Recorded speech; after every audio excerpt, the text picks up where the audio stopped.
Okay, good evening, everyone. Welcome to the Board of Adjustment meeting. We'll call the meeting to order. And the first order of new business is approval of the minutes from January 16th, 2025 and May 13th, 2025. Are there any changes or corrections to the minutes? I don't see any, and I'd make a motion to approve the minutes as stated. Second. Okay, all those in favor? Aye. Okay, move on to new business. Let's see, to the, for the next one is I guess I'm supposed to announce that I'm opening the public hearing. And the first order of business will be the petition filed by Timothy and Donna Ferguson for 619 Hospital Road, requesting relief from the maximum building height of an accessory structure in section 16-5-40 of City Code, and accessory structures and uses in section 16-6-30. Excuse me. The subject property is zoned residential, low in density. We're announcing that we're opening the public hearing, and we'll start with the staff report from Tyler Purvis, Community Development Director. Very good. Thank you, Chairman Osich. He pointed out before the meeting that this is the first time in his tenure that we've ever had more than one application at one night. So to have three is surprised that news cameras aren't here. And Overtime's going to hurt the city. So since there's three, as just an overview, and I'll go over this just one time. It's applicable to all three, but just a reminder and then informational for the public overall on the Board of Adjustment. This is from our city code there, that whole paragraph that speaks about the intent of the Board of Adjustment. The summary of it is you serve as an appeals process for the adopted land use standards. So our land use code says these are your limitations, and applicants are asking for permission to do their thing outside of those boundaries. And so you're the ones who say yay or nay to that. The criteria in there, the big one, under no circumstance shall a variance be granted on the sole basis of personal convenience, profit, or special privilege to the applicant. And then it gives 9 specific criteria that talks about hardship, defining the parameters for hardship for the applicant. The property itself can be one of those factors. Anything that's going to cause problems to surrounding properties as well are considerations. That includes diminishing value, use, or enjoyment. It's not going to disrupt light, air, open space, changing the character of the neighborhood, the district. It's not going to weaken the chapter of our code, our land use code. That's in harmony and spirit with the purpose of the code and not adversely affecting the public health, safety, or welfare. So using that as a backdrop, so our first application, as you said, 319 Hospital Road. And so this is a request for relief from maximum building height of an accessory structure of our code, as well as accessory structures and uses as they pertain to the placement of an accessory structure found in the code as well. So public notifications, those are the screenshots there of what was done. So posting on site, notifications that went out to everybody within 300 feet, and then the posting on our website as well. This is the reference to our code table for one of the two. So the bottom down there is the accessory structure, the residential low density column. As you can see, the height is 15 feet for an accessory structure on there. And then the second part in our code says accessory structures shall not be located in the front yard of a principal structure. So the current property right now that we're talking about, it's a pretty good sized lot. It's almost half an acre.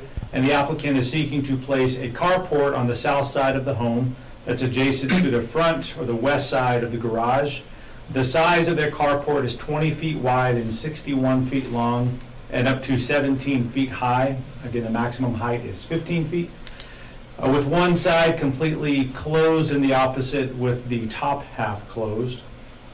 Previously in our code, as just an FYI, there was a separation of 10 feet that was required for an accessory structure like a garage or a carport from the house.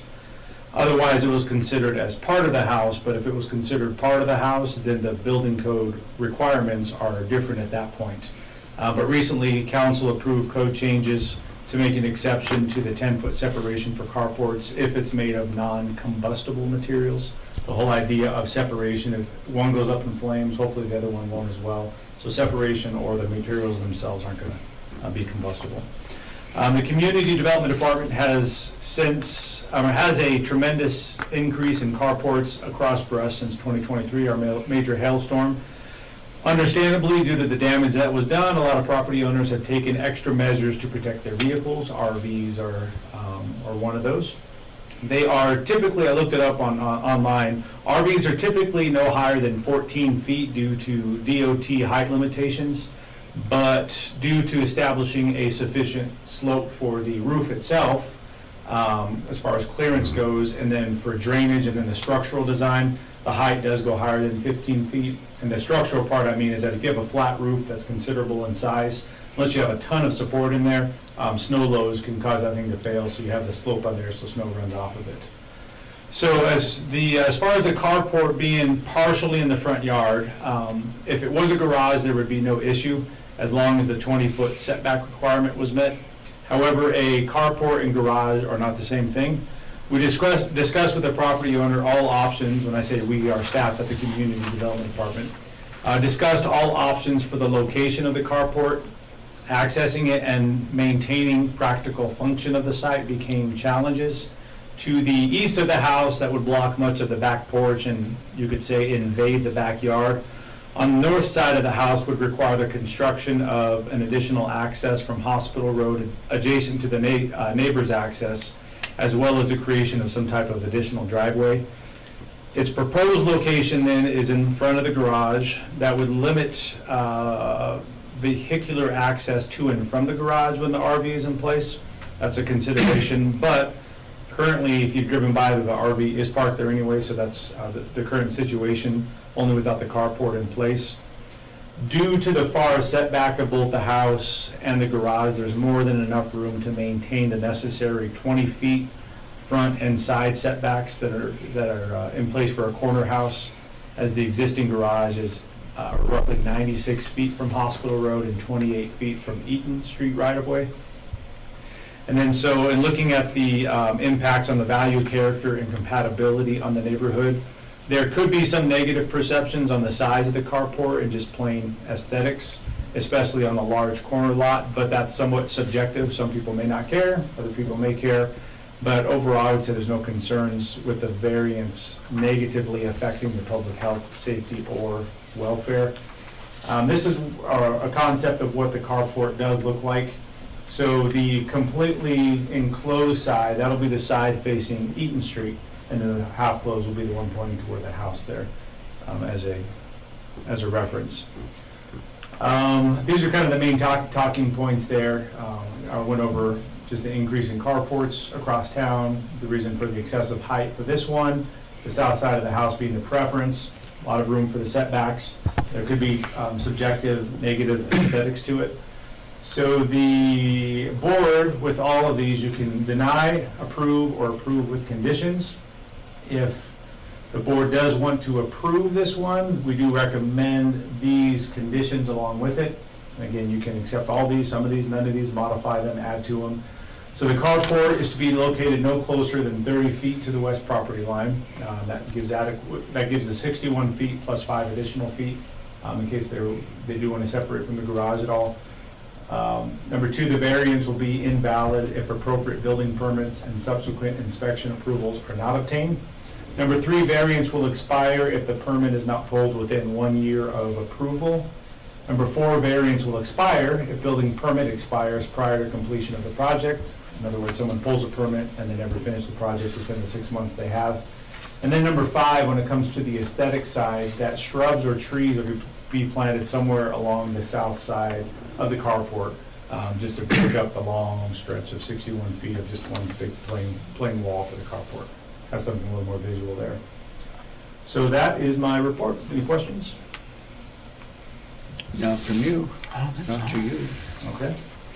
I will step aside again. Thank you, Tyler. You're welcome. Tim, do you have any comments or, No, I don't think so. okay, I think we got everything covered there. Tyler covered pretty much everything. okay.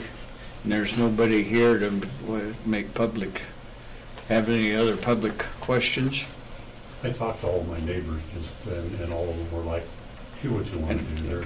I gotta ask and see if there's Sure. anybody in the room that, and I think they're here for for one of the other ones, but just to make sure, so. I should make the comment that we did have at least one, maybe two phone calls coming in, not to place comments, but to ask for clarity on the size and location and things like that. And so there were no true comments, but based on. But they had the opportunity to be here tonight. Exactly, yeah. Right. So, okay. So there, okay. Anybody have any comments before we close the hearing?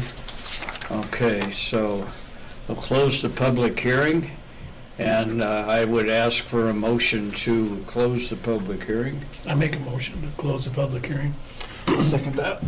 Okay, and let's see, all we need is a voice vote, aye for agree, okay? Aye. And then, is there anybody that would like to make a motion to grant the variance? I'll make that motion. Okay. Grant the variance. I'll second. Okay, no comments or, okay. Okay, motion variance granted. So, guys are good to go. Thank you. Thank you both. Thanks. You bet. Thank you for coming. Okay, good. So do I come to your office to get the building permits? Yeah. Okay. Yeah, and anyone there should be able to help you out. Okay. She'll probably come down after she gets off work tomorrow. Okay. And how do they, we can figure that out. Okay. I know that's no problem. Yep, sounds good. Okay, thank you. Thank you. See you, Tim. Thank you, Tim. See you guys. Okay, moving right along for the public hearing for the second one is public hearings of variance petition is filed by Maria and Lorena Melendez for property address 221 South Clayton Street, requesting a variance from setback requirements for the principal structure in section 16-5-20 of the city code. The subject property is zoned residential maximum density. I announced that we're opening the public hearing, and we'll start again with Tyler for the Okay. So staff report. Thank you, sir. Moving right along. So yeah, 221 setback requirements, 16,520 as you mentioned there. So this is a northeast corner of Ellsworth and Clayton Street, catty corner from the VFW Memorial Park. Public notification, same as last one. If you notice in the pictures, there's no house there anymore, so the house has been knocked down if you haven't driven by that anytime recently.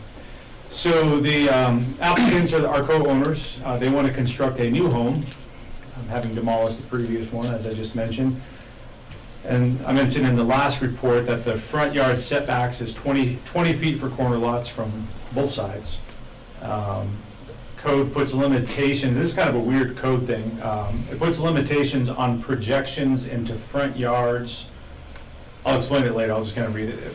Projections into front yards for unenclosed, uncovered steps, entrance platforms, terraces, and landings over 18 inches above grade level, and projecting a distance over 10 feet. In other words, for steps that are higher than 18 inches or go out more than 10 feet, the same 20 feet setback applies. So if you got 3 steps up, then the third one goes up above the 18 inches, then that position is supposed to be 20 feet back from the property line. Sure, comments can come later. So that's those two aspects in code there overall. This is a site plan of the property included in the packets there. So the whole property is 7,000 square feet. The footprint of the proposed house is 1,951.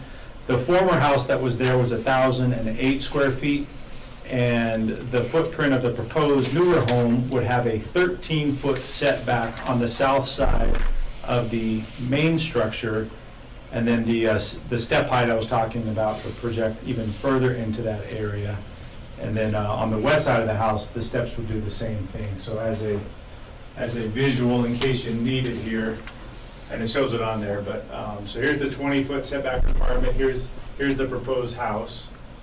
And so 20 feet is right, 25% of the way in the house.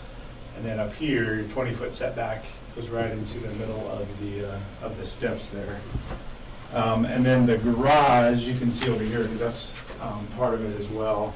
Same 20 feet, so it's existing right there, so it's legally non-conforming because it pre-exists our code, but there's details to that. So, as is often the case with many of the older homes in Brush, there is non-conformance with many of the land use codes that have since been adopted, making them legal or existing non-conforming structures. The location of the previous home was such, as are some of the surrounding homes in the neighborhood. So if you were, as an example, to go on Google Maps and look when the house was there and go to the street view and look down the street, you can see that their previous house lined up with the neighbor's house, which is not 20 feet back. So the new home would not be out of character with what has historically existed.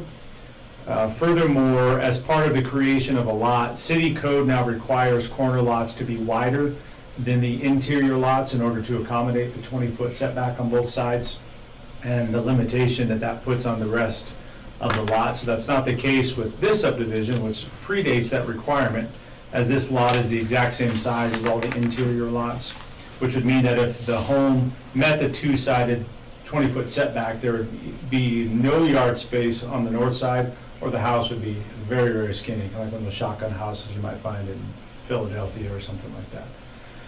As far as the step encroachment, due to the fact that the home is located within the floodway for the FEMA 100-year floodplain, requirement for the home is for it to be elevated, for the base floor to be 1 foot above that elevation, which means that you gotta go higher, which means that there's more steps. So that's why the steps encroach much further than they typically would.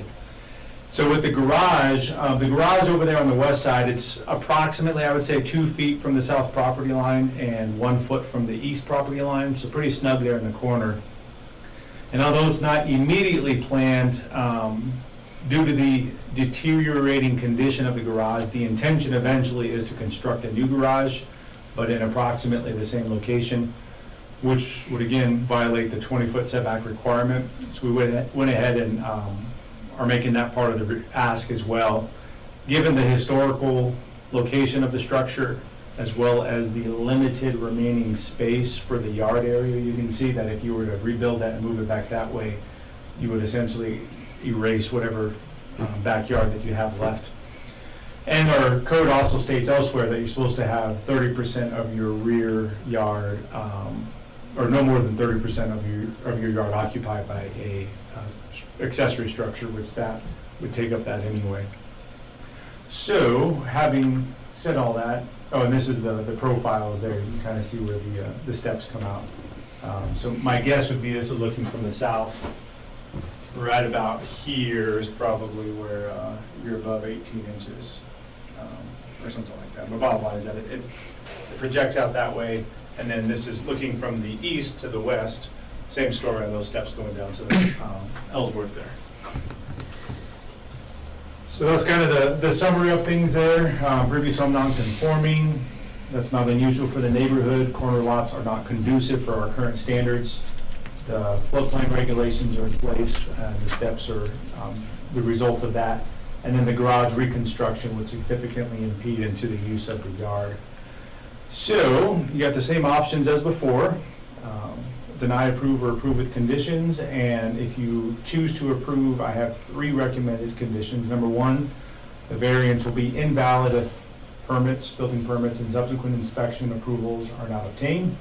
Number 2, approval is given for the proposed principal location construction, step, and landing projection. So if there were to shift plans and change it all, that would be not valid. It's just for what's been submitted right now. And then the approval is also given for the future garage replacement, but not to exceed 10% larger than what it is right now, so give them a little bit of wiggle room. And right now, I mentioned it's 1 foot away from the west property line, so if they rebuild it, it does need to be 2 feet away, because that's our standard requirement for accessory structures for property lines.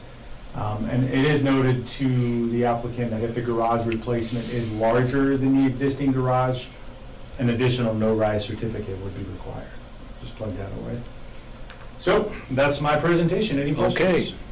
Thank you, Tyler. You're welcome. And do we have an applicant here? Would you like to say anything? You took care of it. I'd like to say one thing on the, maybe on the, I was listening on the question on the steps on the side. You know, you could lose the variance if you changed that. What if we made it, because I think the way I saw they come out, correct?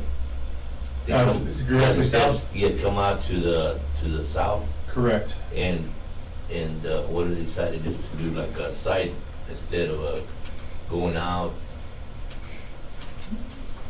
Yes, right there on the south. So instead of coming straight out, you're gonna Yes, turn one direction exactly. or another? Would that change the variance?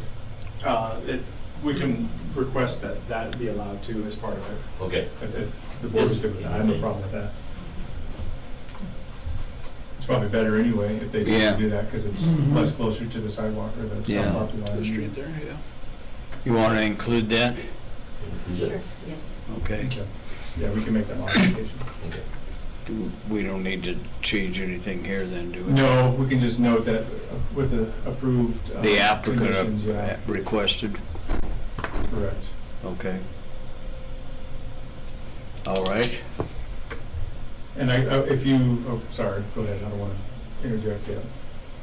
Do your thing. Okay. Do you have any other comments? Okay.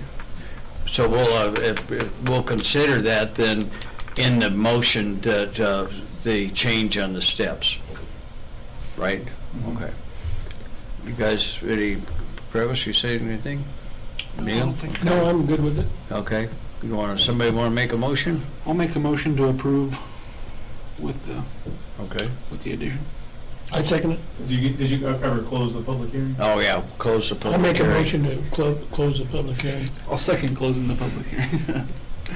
You'd think we've done this enough that I'd have it down, wouldn't you? Okay, so all those in favor of closing the hearing? Aye. Aye, okay. Now, if there's a second motion, then to approve the variance. Yeah, I'll make a motion to approve the variance with the city's recommendations. Second it? Okay. All those in favor? Aye. Any opposed? Okay. You're good to go. And you can change the steps then, right? Yep. Okay. Thank you. Okay. Thank you. Thank you for coming down. Thank Thank you. you very much. Thank you, Tyler. Thanks, Tyler. You're welcome. Thank you very much. Stay out of trouble. Okay. So we're down to one, huh?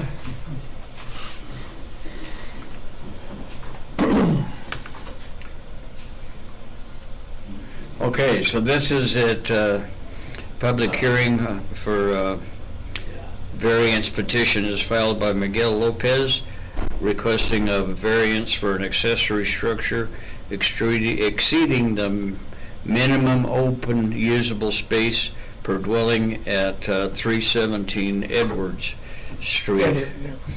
And so I announced that we're opening the public hearing. And we'll start with the next staff report. All right, now for, the audience has dwindled, obviously. Right. So, yeah, code talks about, and I mentioned it earlier in the last one, the, no more than 30% of the rear yard occupied by accessory structures. So that's a request on this one.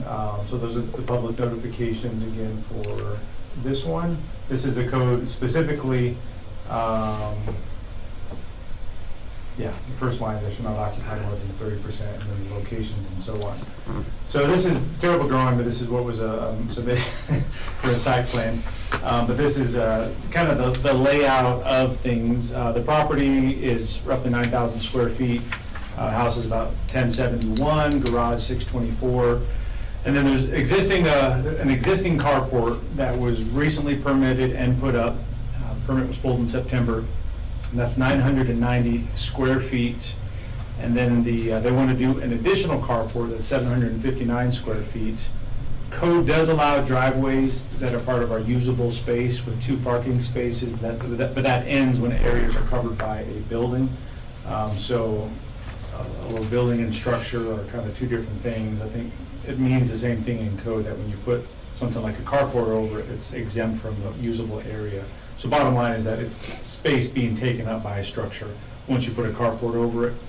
The backyard area is about 4,400 square feet, which means if you just multiply that times 0.3, it's about 1,300, whereas the total of the garage and carports is almost 2,400. So about 1,000 square feet more than what is allowed in our code.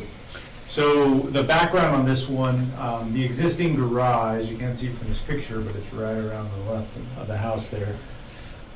Built in '78, requiring a long driveway past the house to the garage. The current owner stated that the configuration of the garage makes it difficult, I guess, the turning radius to park a vehicle, get it back out, and go back out. So they often simply just park in the driveway to make getting around the property easier with their vehicles. However, being left out, weather happens, hail happens, thus the carport that is there. But then furthermore, given the size of the driveway, they said that the accumulation of snow is a huge burden with the driveway there, and having to shovel everything out every time it snows and all the time that it takes. Sometimes either leaving their car stuck in the garage, or if they know it's gonna snow, they gotta park this side of the house. Of course, they have the carport now, but the snow is still there that they have to deal with. And so, Excuse me, that's an inaccurate picture, though. as far as what's current, Yeah. yeah, I got another one here. Oh, okay. Yeah. You may not think that, but I go by and look at some of those once in a while. Yeah, so this is the one of the public notice there, so the carport, that's what you're talking Yeah. about. So on the right, yeah, so old, new, so there's a carport there, the newly permitted one on the right side of the house there, yeah, there's an overview of the top of the house. So the additional carport would seemingly solve their issues that are declared by the property owner that they inherited with the purchase of the property. But there's also additional considerations, I think, that are the impact of the variance on the character and the compatibility of the neighborhood, as well as the intent and purposes of the code that are typically prohibited. The neighborhood is one, this is totally me in my opinion, but I think it's charming. It's a lot of fairly historic-looking houses, Fort Brush. Carports may not be as harmonious overall, but again, they're not prohibited in any way. I think the bigger question is the large area that would be covered by an additional carport for consideration. So looking from the road, if they were to add this additional carport, which would go right behind that one there, it may not be noticed from the right-of-way, but adjacent neighbors would likely notice. It's an additional total of about 1,700 square feet that would be covered, covering between the front of the house all the way back around to the back to the garage. It's almost like a big covered parking lot, or parking garage or something like that. So the 2 carports themselves would be about 1.7 times the size of the actual house itself, 1.6, 1.7. So as far as visual impacts, carports are, depending on how they're constructed, they are removable in one sense. It's not like they have a big old foundation and, you gotta do a whole lot of work. Depending on how they're structured, they can be removed potentially easier. And the only reason I say that is whether the current owner or future owner ever wanted to remove them, it could be done. Another factor is carports are allowed to be 2 feet from the property line, and that 2 feet is to ensure drainage mainly, because water runs off, and they usually don't have gutters on them, but even if they did, the water has to run somewhere. But it gives them a little bit of space for water to collect and then move off the property. That much roof coverage, because you can see all this, it's all one-sided, and as I understand from the applicant, it will continue to be one-sided, so if that be the case, that's a lot of rain and snow that would be going toward the neighbor's property over there. When it's spread out over a driveway, it's gonna typically move in one direction or another. This accelerates it a little bit more, so bottom line is that there could be some drainage challenges there that would need to be dealt with. But that's not nothing that can't be figured out. So, bullet points, garage access is not ideal. Weather protection from hail and snow is sought after. Carports may not be as compatible, but they're not prohibited. 2 carports would take up a substantial amount of space on the property and footprint and visually, and drainage is a concern. So, same options, deny, approve, or approve with conditions. So the 3 I have, if you do choose to approve it, I recommend, same as the other ones, it's invalid if the proper permits and inspections are not obtained. I did throw in there an approved design for drainage is to be part of the building permit process. And then the variance would expire if it's not pulled within a year, and then if the permit expires before they complete, the variance will also expire as well. So that is my report on that one. Thank you. You're welcome. Okay, and there's nobody here, the applicant's not here. No, they're not. I make a motion to close the public hearing. I'll second that. Okay. All those in favor? Aye. Okay. Any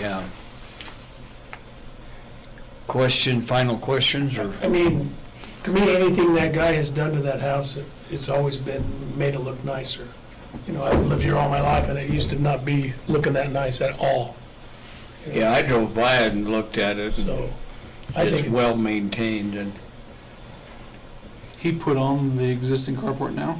Yeah, that one. yeah, I thought, This when one I drove by there, I thought, hell, this guy's already got his carport up that we're talking about the variance on. was there any comments from neighbors or anything, or? No, not Okay, good. for this one. I know one of the neighbors that lives in that neighborhood, Yeah, and that lives on the corner across the street, and I asked her, she's got a carport in her, Yeah, Side yard. One that she's actually not supposed to have. and I have another question on somebody on Everett Street, too. Okay, hey, it might be the But, same one that you asked. no, it's not, Okay. because I used to live on Everett, Right. oh, yeah, but anyway, we got it. you live down the street, yeah, I make a motion, we grant this variance. okay, I'll second that. okay. Nobody here to make any other And I comments? guess clarification, that you Approval want- with the city's recommendations. Yes. Yeah, They could have a hell of a pond of water, though.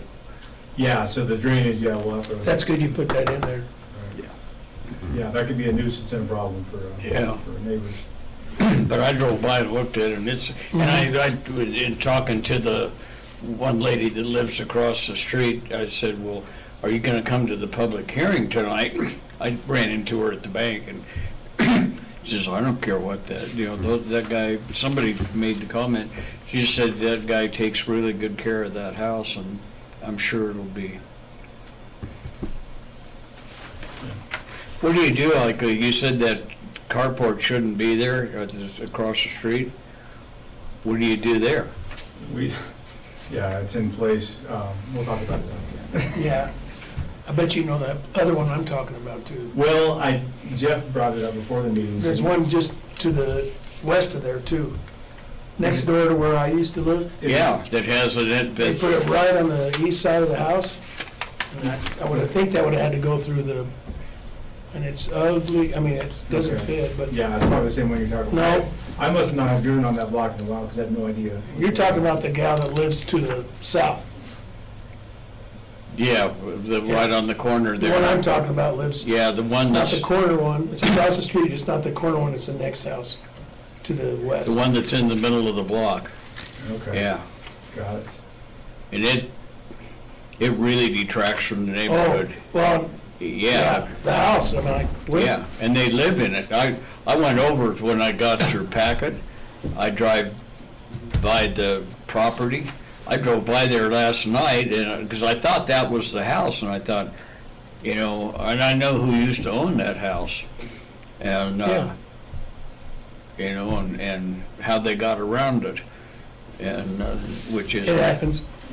Yeah, so, and we have a process in place. Our problem is often our workload, but Right. just like any other code violation, we send a nice friendly notification to them that you're not in compliance, come down and talk to us. Well, and it's a new owner, see, they just bought that, the people just bought that house. Yeah, a lot of people are ignorant, so they come in, I didn't know, I'm so sorry, well, this is the path forward. Sometimes Right. they either options, or if it's not supposed to be allowed, you have to take it down, or you gotta put in a request. for- Well, I think it looks like it's movable, doesn't it? Kind of. Yeah, I think so. It is an eyesore in that neighborhood. Sure, okay. Yeah, Yeah. I appreciate the heads up on that. Yeah, and I mentioned to Jeff earlier, carports are a thorn in our side. This isn't a carport. Right, but just as a general comment, they come in all shapes and sizes and stuff, and people just throw them up real quick, Yeah. and they're like, oh, where'd that come from? Well, I think that one you're talking about on the corner across the street from this place, I think she went through the process of She getting a went to, permit. she came in, and she said, can we put this up? And you said, you told her you cannot put that up, because of the setback requirements there, and she put it up anyway. And we told her firmly and multiple times, you cannot do that. So what happens? So we've been busy, but ultimately she's either going to have to take it down or get an approval from this board, which we recommend. Something. I don't know if I can say that. Yeah. After the, approval after the fact? Yeah, exactly. So people, better ask forgiveness than permission sort of thing. Hmm. Can I ask a question? Well, that's what I thought when I first saw this one here at this house. I thought, well, hell, this guy's already got the carport up before we've had a hearing on it. I didn't realize he wanted to put one up behind there. It's okay, so, What's this page with all these parcel numbers on it? That, I didn't mean to throw that in there. That, as part of our requirement, we have to get a list of all the property owners within 300 feet. Oh, So okay. that's a list that the county, they pull that together. Okay. and Chair, send can we that get a out. voice vote on the motion, please? Did I miss the voice vote? uh-huh. But we can do it again for you. I got the second, but I didn't get the voice vote. And then On which, to finish up. On the last one then there. we can On the finish last one? session. Yeah. okay, Or the yes. so, All those in favor, right, that's what you need? yeah, Yeah, that's it. Aye. okay. Aye. Did you get that? Yep. Okay, thank you. Make sure it was. Lorenda's got this, Lorenda's, she's on top of it, isn't she? I make a motion to adjourn the meeting. I'll second the motion to adjourn. Let's go home. Wasn't sure if we get Or out. wherever. I didn't know that either. I thought it'd be an hour.